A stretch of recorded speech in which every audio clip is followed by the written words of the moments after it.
Hello, my name is Westin. My name is Natalie. And this is The Lighter the Darker. Today we're talking about Mythic Battles Eastfet and the rest of the many stretch goals that have been released since our last video.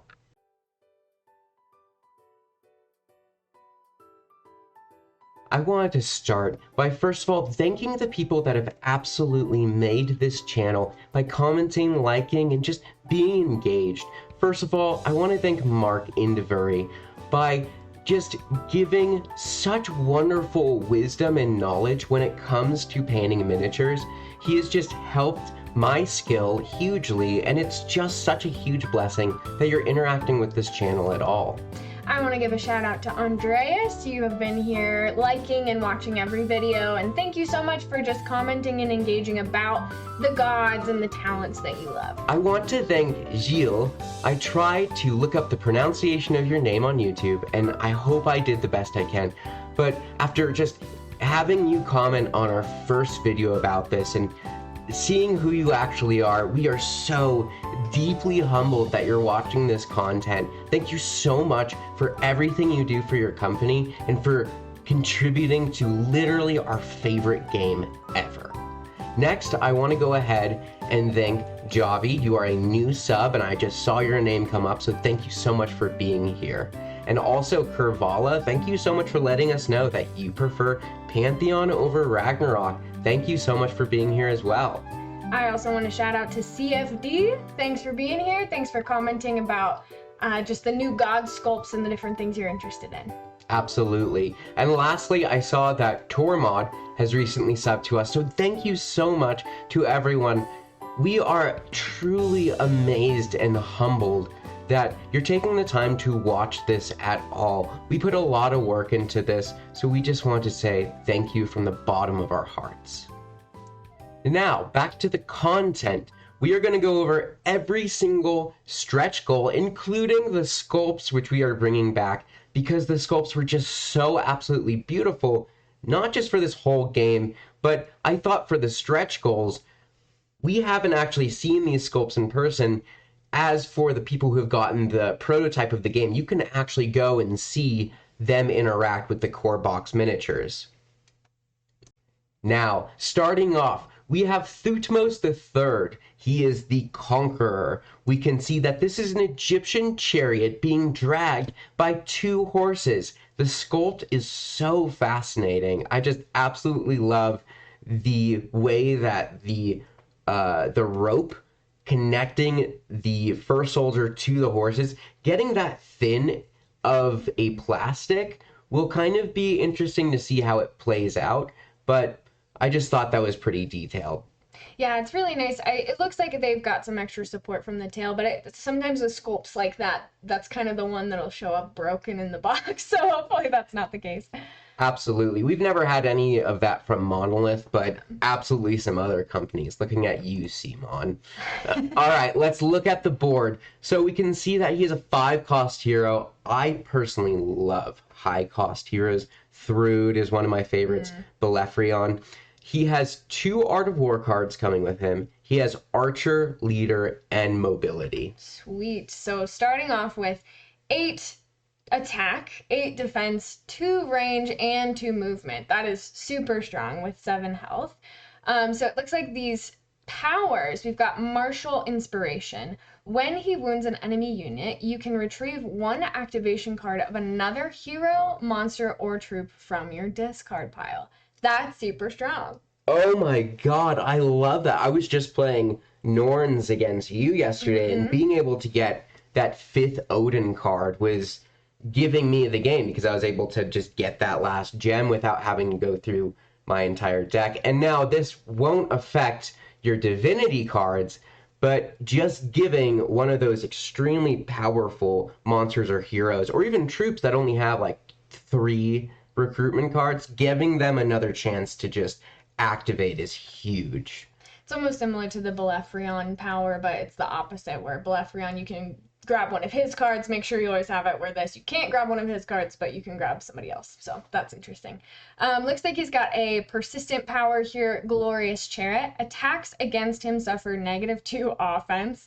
He can retaliate at range 1. That's cool. And he cannot carry out an ascend action because he's in a chariot. So what are you going to do? That makes a lot of sense. So he is literally just the Egyptian Bellephrion. Because Bellephrion has the -2 offense thing when he's attacked. Except being able to retaliate at range 1, I think, is very powerful. Retaliation doesn't get used as much because it's just like, I don't know, it's hard to give up a whole activation card just to attack back, but I think that could be very, very useful.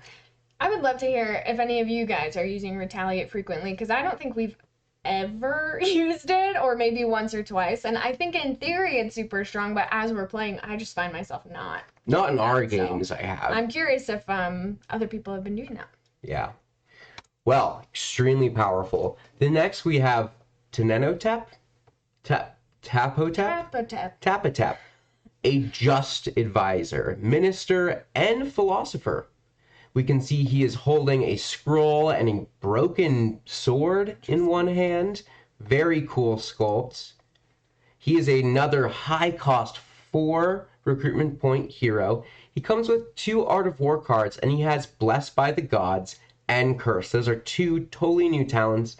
Blessed by the Gods allows you to take complex actions during powers and talents, which isn't always allowed. And as well as that, it prevents you from ever losing those talents, right? I think so, yeah.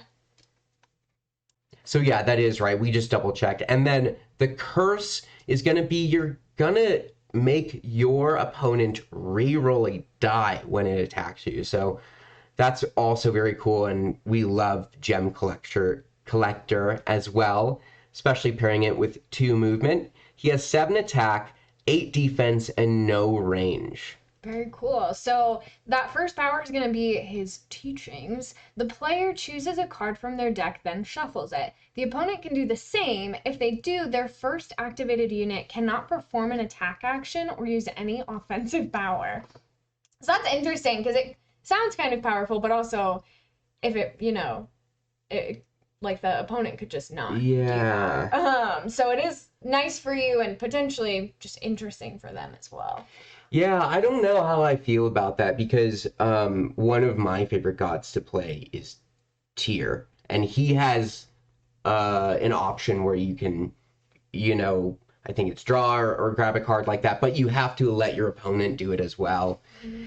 I don't know, that would have to be such a strategic moment, Yeah. He would really have to fit into your team well, but let's go ahead and see his second ability. So that second ability is going to be him and an enemy unit in his surroundings both lose 1 vitality point. An allied unit in his surroundings regains 1 vitality point.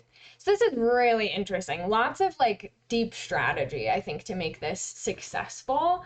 Or as successful as he could be. Absolutely. This isn't a unit you're just gonna pick for its simplicity. You definitely want to have a plan, but I'd really love to hear the exact scenarios that you think this unit will be helpful in. So that when we get it, I can beat you with it. No, so I can hide it from her. All right, now we have Bess, the monster conjured by dancers. This is my first time seeing these, and I just am very excited about it. Yeah, I just have seen, I obviously had to put the slides together, but I'm seeing a lot of this information for the first time too, but I've seen the images and the sculpts, and I told her these are going to be your absolute favorite new units design-wise, because she loves anthropomorphic stuff. It's this love-hate relationship where it really freaks her out, but she also is really interested in Planet of the Apes, stuff like that. It's scary, but I love it.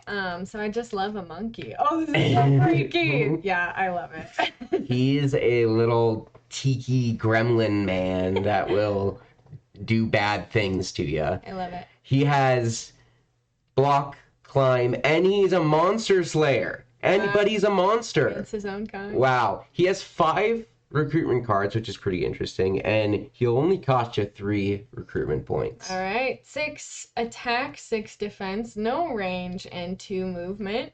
Monkeying around, flying around the board, love to see it.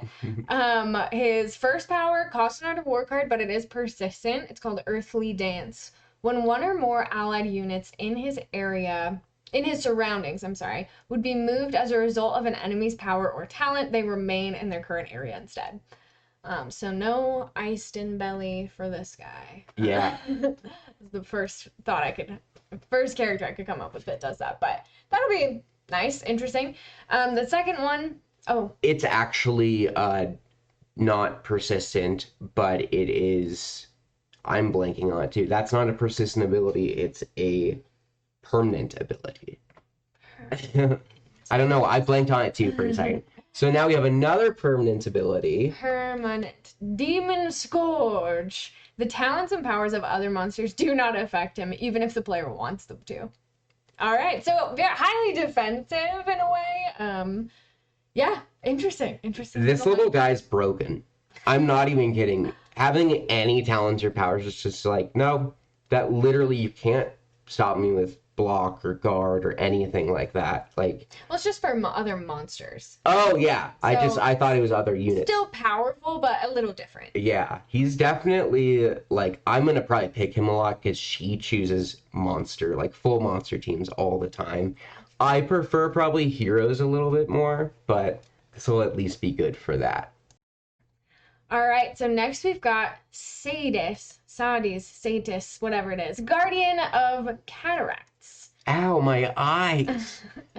Whoa, okay, she's got some crazy, this is such a cool sculpt. She's got like crazy wave snakes. Yeah, this is an insanely beautiful sculpt. And this is also a great opportunity to talk about how Eastfet, they have totally gone in this fun new direction with the sculpts. If you look at the Pantheon miniatures, a lot of them are very basic. If there is anything but the character on the miniature, it's maybe a rock that they're standing on. Where every single miniature I have seen so far has some sort of feature on the miniature, whether it's just the terrain or literal snakes that she's conjuring and summoning out of the water underneath her feet. This is so cool, and I have probably more of a fascination with the miniatures because I'm the painter, so I am so excited about these. It's very cool. All right, so it looks like this is a 5-cost hero, and we'll see why shortly. We've got Archer, Bolster, and Guard. We love Guard, and she comes with 2 Art of War cards, 8 defense, 8 attack, 2 movement, and 2 range with 8 health. That is very powerful, and she is aquatic as well. That is huge. I actually really expected her to be a god, just the way that they're presenting her, and especially with these stats. I've also noticed that, especially in this leg of the stretch goals, Archer is being handed out a lot, which Archer is very, very strong. It is essentially, you're just getting like Scotty's ability.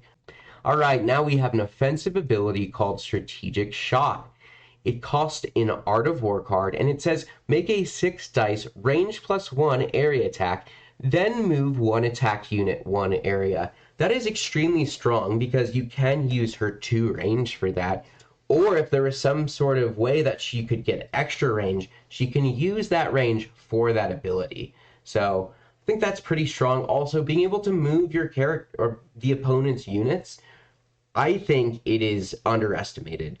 She just mentioned Eisten Belly from the Ragnar Saga. I have been able to frustrate my opponents so many times by just simply moving people, because you can break guard, you could break block that way. It's very cool. Throw them into fire, throw them into water. So yeah, that'll be really interesting. Yeah. So that second ability is going to be Flooding of the Nile. So it does cost an Art of War card, and it comes with a token. So when recruited, you take the token. At the start of her activation, place the token on any unit in play at all. So enemy or otherwise. The talents of the enemy units with this token are ignored. Allied units with this token gain +1 defense. Retrieve the token at the start of your next turn. So it sounds like you can kind of move that token around and either give yourself more defense or kind of sabotage. Yeah, just being able to, again, wipe your opponent's talents away is huge, kind of like moving them away. And then being able to give an opponent an extra defense, it's not the strongest thing in the world, but can absolutely help your god. Again, this is a high-cost hero, and I'm loving it. And I don't know if I've ever seen any heroes be aquatic, at least in, not in Eastfet, there might be a few, but at least in Ragnarok or Pantheon. Yeah, that's interesting. All right, now we have Basset, the discreet goddess, gentle and feline. Very cool. We can see that she is standing on what is clearly sand, but yet breaking the sand. For them to get that detail and for me to know what that is, very, very cool, very talented. Whoever was the artist who sculpted this one, I give you kudos. I love that she has an instrument in one hand and then the dagger. I think that's a very fascinating combo. It's beautiful. We can see that she is a god, coming with 2 Art of War cards. She has bolster, mobility, and sneak attack. 2 Art of War cards on a god is kind of crazy. So it looks like she's got 8 attack, 8 defense, no range, and 2 movement with a total of 8 health. Wow. The first ability is a permanent ability. It's called Celery. Basset ignores all talents and powers that either modify her walk, run, and ascend action or move her in any way. So we can see this is word for word, except for the ascend part, the same power that Hermes has from Pantheon, because ascend, I think, wasn't in Pantheon, but I think that can be powerful, especially as we just saw a unit that makes you move. There might be more of that going on here. All right. Looks like that second power is maternal protection. All allied units except Basset in her area gain +1 defense against range 1+ attacks. At the end of her activation, a single allied troop can regain 1 vitality point if not complete. That would make sense pairing with that bolster. She's very focused on troops as well as combating range. So I would really love to go against Apollos or Scotty or somebody who's very range focused with this god and also get like Fafnir or something like that. So very powerful. Love the way she looks. I do like those abilities as well, especially if you're a fan of Hermes. Next, we have the Sphinx, he who watches over the 2 lands.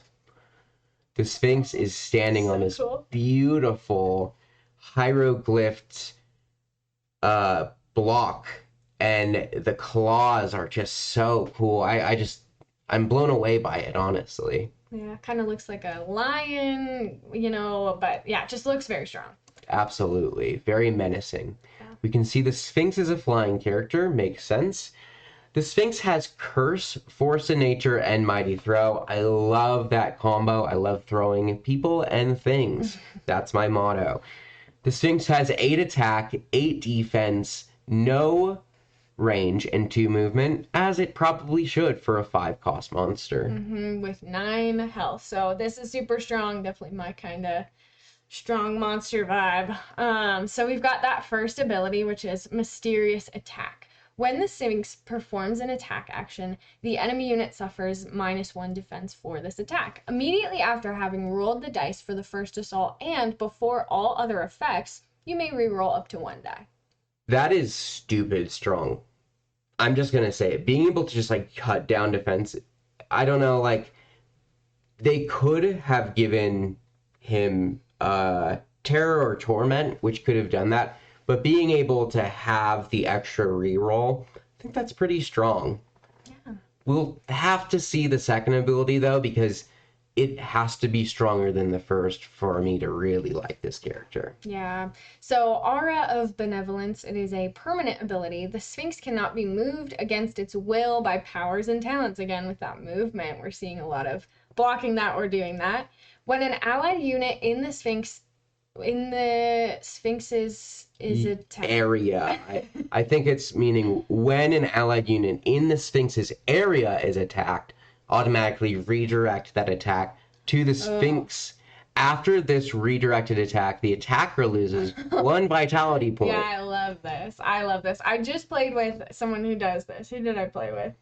Grendel's mother does the opposite of that, where you kind of make somebody else get attacked. Oh, I did somebody that makes it. It's the Dragon of Thebes. I played against you and you were so mad about it. Because basically the Dragon of Thebes has the same power where if there's an area attack in the area and he's there, only the attack against him is carried out. So that's somewhat similar. It looks like when an allied unit, so maybe this doesn't work against area attacks, but if you were in the same area as your god, it basically gives you guard. It gives you just a lot of flexibility. Plus it damages the other person. So yeah, and one thing we don't actually know, because this is a typo, and I got this straight from the Kickstarter, is it could be saying in the Sphinx's surroundings. So that could be a possibility as well. We'd love to hear that clarification. Next, we have Sheran, looters turned mercenaries. We can see that they are a troop unit with 4 miniatures. Very cool, very brooding. I love the spear behind the shield. I love their sandals. I think just the whole base looks very realistic and kind of has a movement to it. Absolutely.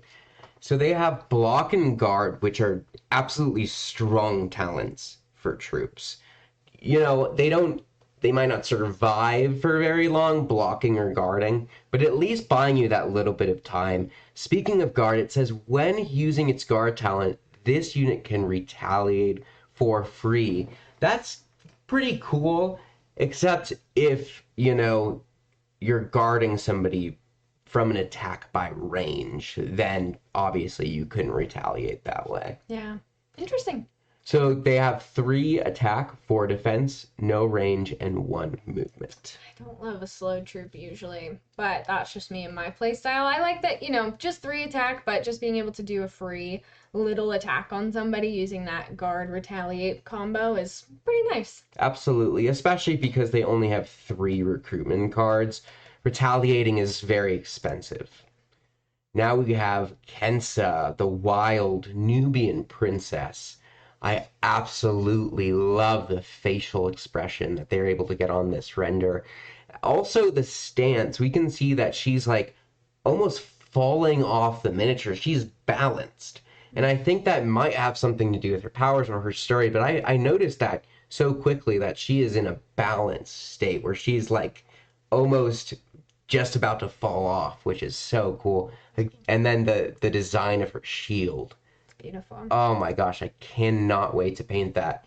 She's a low-cost hero. That's okay. She does come with an Art of War card, Close Protection, and Torment. Sometimes I really do have 2 recruitment points left, and I have enough troops. I don't really want to get like Sisyphus or something like that, or like Hitalia. This might do it. 5 attack, 6 defense, 0 range, and 2 movement, which I do like. Yeah, pretty cool. Her first power is Relentless Attack. It does cost an Art of War card. Make a 4 dice, range 0 area attack, targeting only enemy units. We do love area attacks. They can be super powerful because they cut right through that guard power typically. So that is, you know, pretty sweet. I think it's pretty good, especially for her low cost. It would be nicer if it was like a range 1 or something, just because a range 0 area attack and using it like guard, most of the time it's going to be saturated and you're fighting the saturation and the guard at the same time. But it might have, and it's, oh, I also saw it is an active ability. So that's actually super strong. You can just do that on top of your activation as long as you don't do any complex actions. Oh, that is nice. Yeah, I should have noticed that.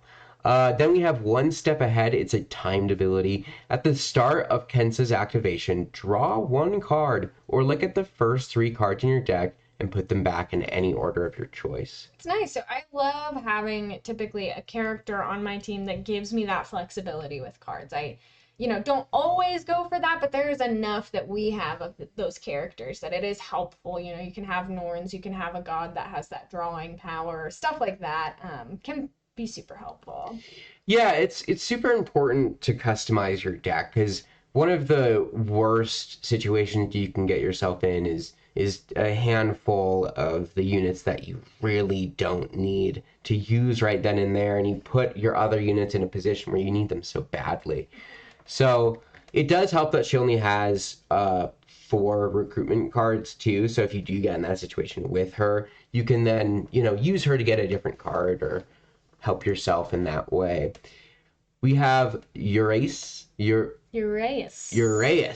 watchful serpent. It's a little bit creepy. Ooh. Snake team. We can do a full snake team. Absolutely. We have so many snakes. There's even the Dragon of Thebes is kind of snaky. And then there's the python. Yeah, so many snakes. We can see it's actually wrapped around an egg, which is just so cool. And it has this very skull-like face to it. Love the look of those scales. We can see it's a high-cost monster. It is fireproof, which I think is very fun and cool, and is very relevant in Eastfet because a lot of powers depend on whether they're fireproof or not. They have block and guard, which is a great combo, as well as mighty throw, which I do like, which also can help if they are guarding or blocking. They can help just get rid of people who are a nuisance. They have a high 8 attack, 8 defense, no range. They do have 2 movement, which is awesome, but they only keep that movement for 2 health. Yeah. Looks like that first power is going to be a permanent one. Royal Duty. Attacks cannot be redirected. Their attacks. I think that's pretty good, especially if, you're fighting somebody with guard or somebody with through. That is very, very powerful right off the bat. All right, and that second permanent ability is going to be Sacred Guardian. Enemy units in their surroundings cannot carry out claim actions. I think one of Python. The other snakes. Yep, Yeah. Speaking of Python, we can see as Tapo Tapo, or that other hero we were talking about earlier that was very more complicated. This is a very straightforward, extremely powerful unit that can not just help you in defense, attack, but can also help you get gems, stop your opponent from getting gems. This is going to fit in pretty much any team you could think of. Very strong, straightforward unit. Now we have Ta, or Ptah, probably Ta, the creator of all things. All right, we can see that very cool sculpt. He has a throne made of swords, kind of I've never seen Game of Thrones, but kind of that look to it, which I think is very cool and appealing. It's kind of these are all the people I have destroyed, and now I just have all these weapons because I'm that strong. We can see he has this bird-like scepter. Very cool, very royal. He is fireproof and obviously a god. Comes with a nice 6 recruitment cards and 1 Art of War card. He has rare Hero Slayer, a rarer form of Slayer, which I really like. Force of Nature, love it. And block, which is super interesting on a god. Yeah, so he has 6 costs and he comes with 5 recruitment cards, which can be very powerful for a god. Because you can absorb more gems. Mm-hmm. Looks like total of 9 health. We've got 8 attack, 9 defense, 0 range, and only 1 movement. So very interesting, kind of varied stats there, but still really strong overall. It would make sense as he is seated. Oh, totally. Looks like that first power is going to be Rage of the Forge. It does cost an Art of War card, and it says make an X dice area attack in one of the areas in his surroundings. He may perform a mighty throw against each enemy unit that was attacked, regardless of the number of blank results obtained. That is huge, especially because it's not you can throw each wounded. That was wounded by this. It's just like, no, you are absolutely going to get thrown by this. So I really love free mighty throws. I think they can be really strong in the right scenarios, but we've already, we do have some units that kind of fulfill that. So let's see how he levels out at the end with Protector of Memphis. Ta is not affected by the mighty throw talent and cannot be moved by an attack or offensive power. Really leaning into the seeded thing. Absolutely. Again, I think this character is very similar to like Atlas, who gets free mighty throws. And it's interesting that, they specifically gave him this power instead of making him huge, which would give him the power not to be moved by mighty throw or something else like that. So I think I'll definitely be casting this god, because honestly, I have played some games where my god stays in one place and just keeps getting gems. So be a good combo with some other characters that maybe have gem collector or high movement. Absolutely. I do like that it is the X dice area attack, which the X starts at 7, so that's really strong. And I like that that's in the surrounding, so you can still do some damage with him, even though he has no range and very low movement. It's also nice that he doesn't have range himself, but it's any one of his surroundings, so it's almost like a range 1 attack. And then also the fact that if, a bunch of units are closing in on you, you can obviously maybe get away with him, move a little bit, and then do that to just gain that distance between your opponent's exact units that are going to slay your god and your divine unit. So I'm pretty excited about that one. Next we have Taharka. That sounds right. Taharka. Yeah. Warrior King against the Asarians.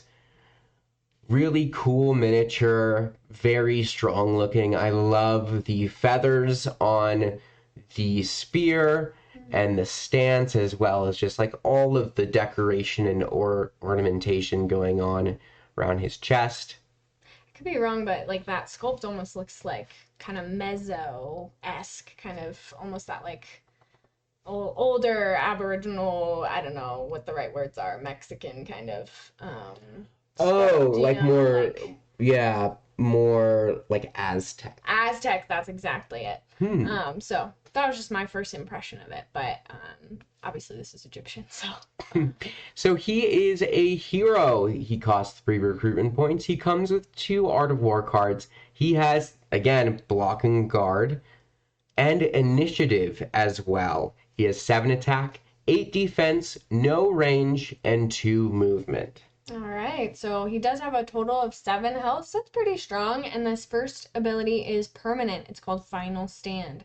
When he is destroyed, he makes a final normal attack with 7 dice against his attacker if they are at range 0 or 1. That is always fun. That is very nice, especially that there's range to it, at least a little bit. Very much like Angerboda, or who else am I thinking of that doesn't attack when they're defeated? Is it Lagertha? One of the Lagerthas? Maybe. Yeah, I think it might be.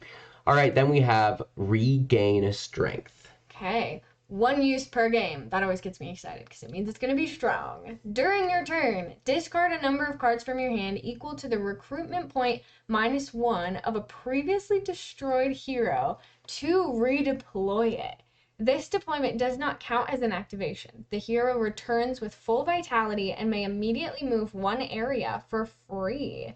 That's pretty strong. It's so interesting. That's very strong. It's definitely a play on Horde, which I've always said, oh yeah, Valkyrie and Son of Mooseball has it. But then I friggin' looked yesterday, Frost Giant has it as well. Horde is being handed out like crazy in this one, this Kickstarter as well. But I think that's very strong that then you get to move it. Potentially with some of these higher cost heroes showing up in these stretch goals, that could be really strong if you have the cards to discard. You could bring back one of those super strong heroes and get them right in with your god or something like that. Absolutely. And also if you just have like a bunch of this guy's cards in your hand and you're just like, I don't know, I can't do much with him, but I can at least then use his turn to focus on another unit, which is a really fascinating idea for a unit. Now we have the Babas, Fangs, Howls, and Hands. Oh, They're coming right at you, they are. We can see that the Babas are troops with Climb and Gem Collector. Very, very cool.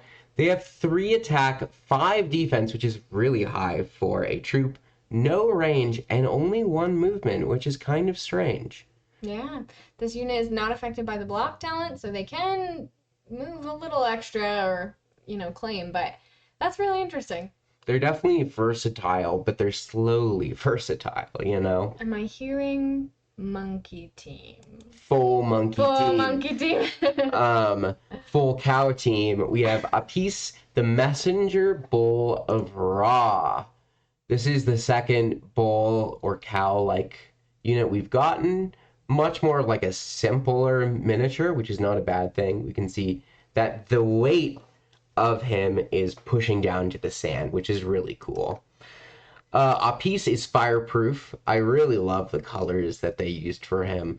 Can't wait to paint him. He has Blessed by the Gods, Block, and the rarest form of Slayer, Troop Slayer. Interesting. Which is pretty interesting. 7 attack and 8 defense, no range, 2 movement, and 8 health. These are very, very high stats for only 3 recruitment points. Yeah, I totally agree. Looks like that first power does cost an Art of War card. It's called Taw's Blessing. Make a normal attack. An enemy unit wounded during this attack drops any claimed divine stones. You may move a piece up to 1 area before or after this attack. That's nice, some free movement. That is huge. I love free movement, and he already has the 2 movement, at least at the top of his health he does. Mm-hmm. The next one is, again, very God-focused. It says Ra's Blessing. The end of a piece's activation, an allied unit in his surroundings regains 1 vitality point. We love healing. It's so rare in any of these games. We're seeing it more in Eastfet, but that is still so strong. And the fact that it could be any unit, it doesn't have to be a monster or a troop or a hero or even specifically a divinity. It could be any unit. I wonder if this will stay 3 recruitment points. This is very strong for just 3 recruitment points. So now we have Emotes, he who comes in peace. Well, that's not very good for a mythic battle, but he does have a scroll to help us. I do love the way he looks. He almost has like this very like professional look to him with like the pointed shoulders and stuff.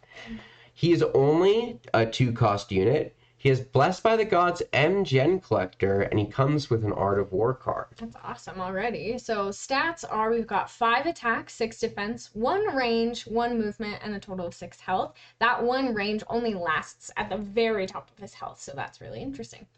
Looks like that first power is called the Architect. It does come with a token, so place the token in one of the areas in his surroundings. That area is now considered building terrain and loses any previous tokens or 3D elements. The token remains in play until the end of the game.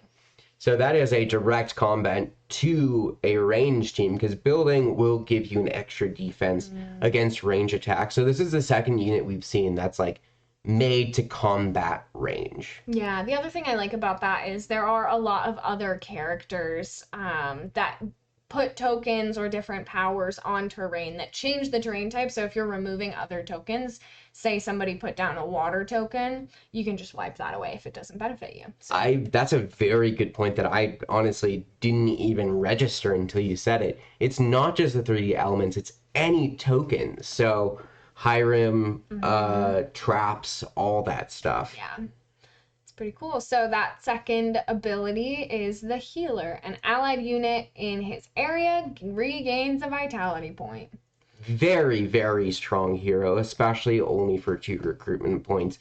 We don't have to go over again how much healing is gonna change this game, honestly. I like this character already. This is called Sment, I think.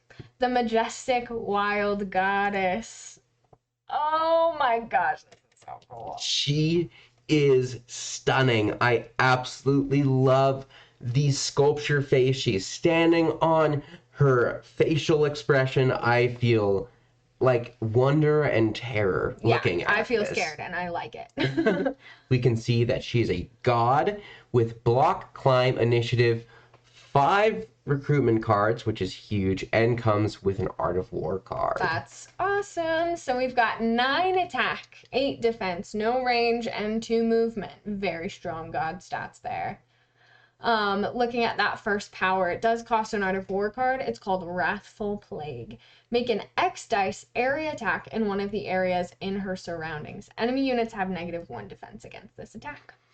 I think that's very strong. 6 dice might feel low, but if you actually see it goes down to 7 dice as she gets down to 2 health, which is super, super interesting. I have loved that they've started implementing this idea of as the character gets weaker, they get buffs in different areas. And again, being able to cut away that defense is really nice, especially from areas away, because most of the time you get your defense taken from somebody being in your area. So that's, again, a newer idea. The second ability is Insatiable and costs 1 Art of War card. All right. She can use her 2 simple actions of the turn to perform 2 attack actions. If she does, after her second attack, she regains 1 vitality point. That is so strong because it's your god. You can make your god regain vitality, and that is just so powerful and so helpful. And I love, one of my favorite units, Fenrir, has that ability to use those attacks kind of one after the other. So I really like that. Yeah, I think that is a very simple way to make a god stronger, because you could either absorb or you could literally do 9 attack twice, which is literally insane. Something else that I just think makes this god so fascinating is the fact that she has climb, so she can give herself 1 range as well if she gets up to a spot. That's really smart. Yeah, so she wouldn't be able to use that range for Wrathful Plague because it specifically says in her surroundings, but pretty cool. Yeah. Next we have Neck Bet. She does have a neck. I would bet on that neck. Guardian of Upper Egypt. Get out. She looks fancy. Yeah, royal, regal. I like her. She just came from a party and she's ready to swoop you off your feet with that curved staff of hers. She's a flying unit, which would make sense. Wow, her background looks so dark, and you see there's actually like blood on her skirt. Very creepy, very cool. She has close protection and guard, as well as torment. I believe all 3 of those are defensive powers about the person in your area. Because torment, I cannot express how powerful it is to just prevent wounds. And then we say the effects cannot be combined with other effects that reduce the number of wounds. When recruited, you can immediately recruit Wadjet for 1 RP. I'm trying to remember if that unit has been revealed. I don't remember. Not yet. It's so hard to remember all these, but maybe we will see them coming up, or we have them on one of our other videos and I can't recall it. Her other ability, it says Upper Egypt. You can buy the draw cards maneuver twice in a single round. That's nice. You can draw 4 cards. That is very nice, because if you're just stuck with crappy cards and the fact that you have all of these Art of War cards, being able to just be like, all right, let's get rid of these cards and let's get my units moving and doing things. Totally. Very rare for a monster to recruit another character for lower RP potentially. It's super rare, so I'm really interested in how those might have some sort of synergy that kind of makes them a good pair. Absolutely.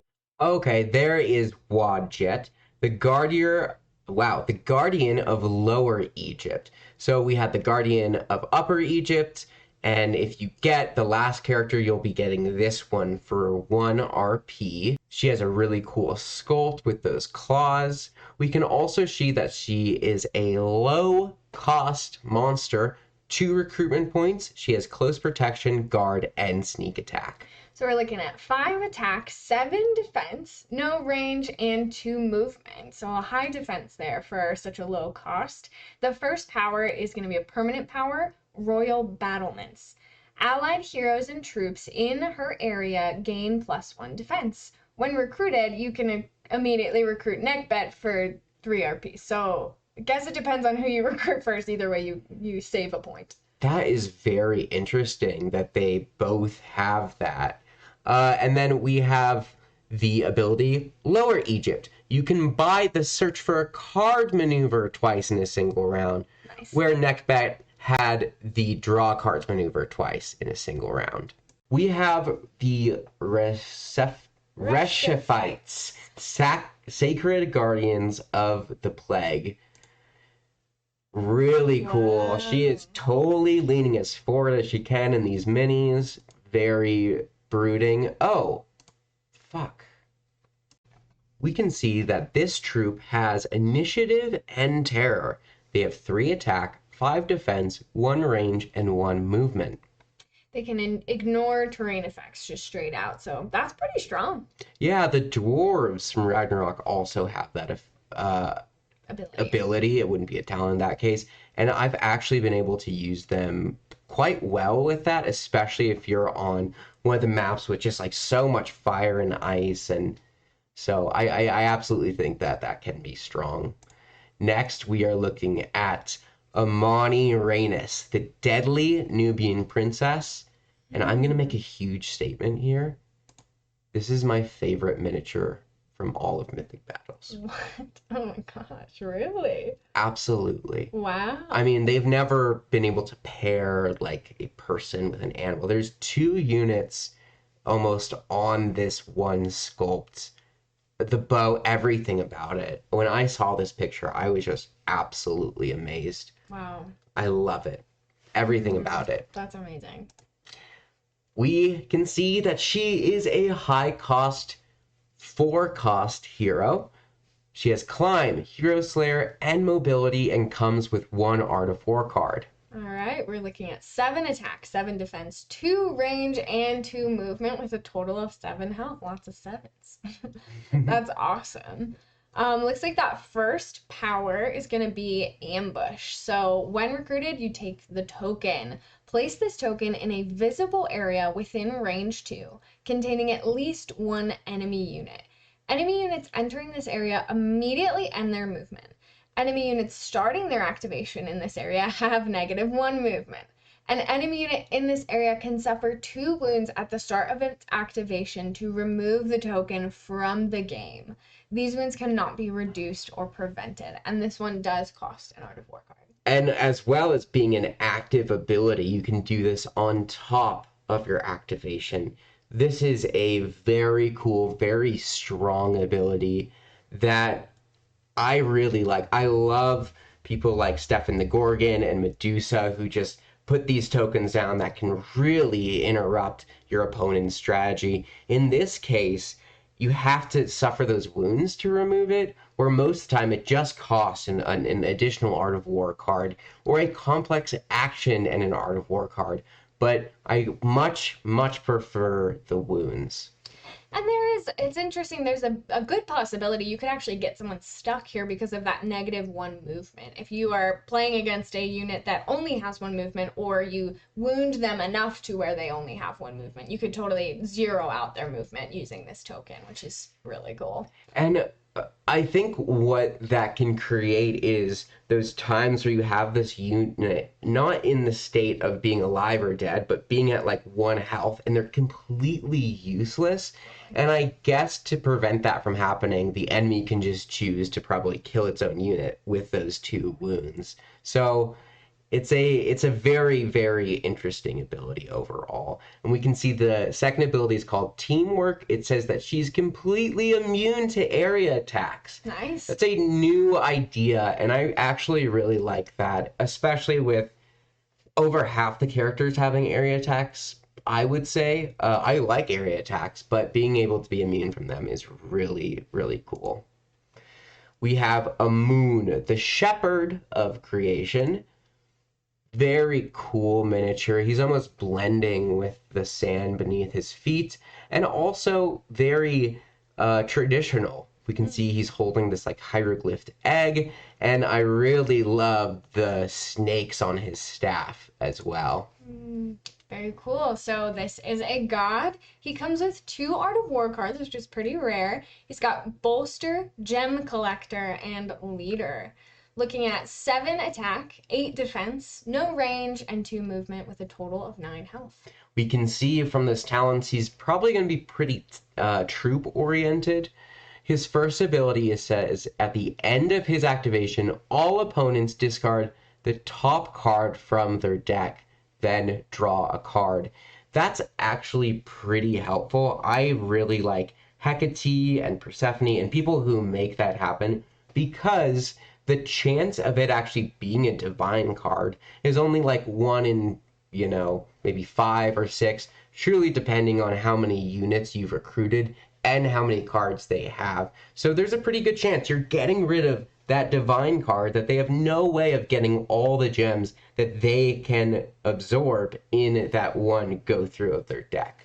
Yeah, looks like that second ability is Invisible Threads. This is a permanent ability. When he's the target of an area attack, after all attacks have been resolved, make a normal 6 dice attack against the attacker with no range limit and ignoring obstacles. So again, pretty powerful, since a bunch of units in this Kickstarter have that area attack power. Absolutely. We're seeing more of those combats to area attacks.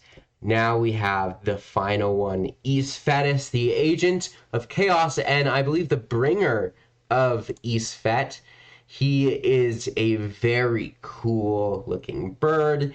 Honestly, what this reminds me of is that game right there, Etherfields. Very creepy, very anthropomorphic. He is a flying monster unit, and he only costs 4 recruitment points. I was thinking he was going to be like a god or a titan. He does have climb. I love climb, but that means he can at least get up to the rocks without having to make the fast flight action where you can ignore obstacles. And then Force of Nature and Terror are both really good as well. Absolutely. Coming with 8 attack, 8 defense, 1 range, and 2 movement. I like that he's got a little bit of range there. With a total of 8 health. We've got the first ability is a permanent one. It's called Herald of Chaos. An enemy unit in the same area as Isfet must discard 1 Art of War card to carry out a claim or absorption action. That's really cool because it includes absorbing. We've seen a lot of ways that you can block your opponent from claiming, but being able to block an absorption is, to my knowledge, completely new. Because even if someone is blocked, they can still absorb. They just can't claim, walk, run, or ascend. So, very, very cool. We also have Plague of Humanity, very on theme. When Eastfet attacks, heroes and troops specifically suffer 1 extra wound from his attacks. And that 1 extra is just 1 minimum. Yeah, so it's even if you don't hit, you still hit. Yeah, that is extremely strong. I'm also, again, very surprised that he's only a 4-cost unit. Couple other things I want to talk about. This is our very professional graph that I put up. And this is actually going over all the stretch goals, not just the ones we talked in this video. So we can see that we have 7 gods, 8 heroes, 10 monsters, and 5 troops all together in these stretch goals, which creates, if you're good at math, 30 new units for you to play with. Also, I want to talk about this statement that we actually just saw in one of the last updates. And Monolith says, we've seen a lot of requests, rather varied, about what you want to see added or made available during the Pledge Mander stage. It says that they've given it some thought and will probably do a survey eventually. They can't guarantee any additions. as meeting deadlines and logistical aspects of the project remain top priorities, as they always should be. I personally am happy with everything that is coming in this Kickstarter, the sculpts. I know there was some debate over like Sheran and a couple of things, which they might be like mentioning here. But if you have any like big things that you're like, they really should have had that with Isfet. As I've seen CFD, you mentioned that there's no pyramids. Let's get a pyramid in there. So true. So there might be a survey here soon where we can talk about that. Overall, this has been The Lie of the Darker. We have gone over every single character board on our channel in the new Eastfet Kickstarter. I hope you are having a wonderful day. My name is Weston. My name is Natalie. And have a great day.